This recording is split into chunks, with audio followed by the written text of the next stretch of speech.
I'm Charlotte from Nikki McFarlane. We often get asked for help in how to actually measure the children. It may sound simple, but actually can be quite tricky. And obviously, because we make all our dresses to order, it's very important that we get the measuring right. So hopefully I should be able to shed some light on this tricky matter for you with the help of my lovely assistant Tilly here. So the first thing to say is do take skin measurements. By that I mean don't make any allowance for movement or breathing. Don't put fingers underneath the tape measure or anything like that. We will add ease, so we don't want to add it twice. Now, what I'm going to do with Tilly here is I'm going to put a ribbon round her waist, and that will help mark where her waist actually is. On children, before they've got a defined waist, it's sometimes quite difficult and you can get measurements overlapping. So I'll just put a ribbon around her waist there. It's about level with her tummy button. And if you're ordering a dress from our Signet collection, our ready-to-wear collection, there's really only 4 basic measurements that we will need. The first is round the waist, so literally round the ribbon. We prefer to have measurements in centimetres, but if you don't have a centimetre tape measure, we can convert it. And I'm going to measure round her chest. So this is really the widest point of her chest, there. The back nape, we talk about this. Now the back nape is where I've put the sticker. It's the sort of knobbly bit at the top of her spine, or it's level with the highest point of her shoulder, which is about here. You can see that's level. So if I put the sticker there.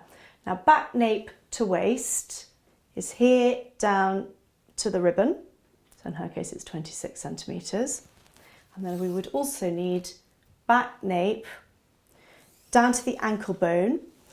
If it's a ballerina length dress that you're after, so this knobbly bit here on her ankle bone, the dresses are actually designed to be slightly shorter than that, but it's better to measure to an actual specific point, the ankle bone, rather than some sort of random spot somewhere between the knee and the ankle. So again, we'll make an allowance for that and reduce that slightly. Or of course down to the floor if it's a floor length dress that you're ordering.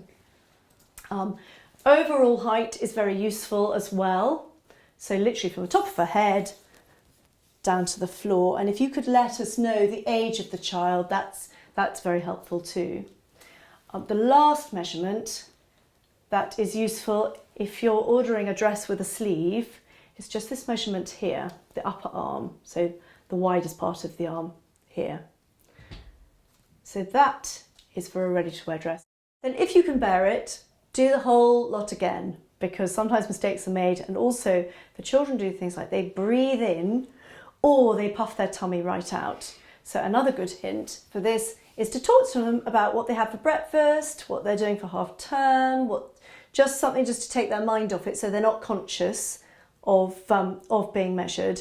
And just particularly waist and chest, just take those measurements 2 or 3 times if you're not sure, because there can be quite a big fluctuation. The other thing to say is if the child becomes distressed, just leave it and try it again later, because you won't get correct measurements if they're not standing still and wriggling and are upset. And hopefully then you should have dresses and outfits that fit perfectly.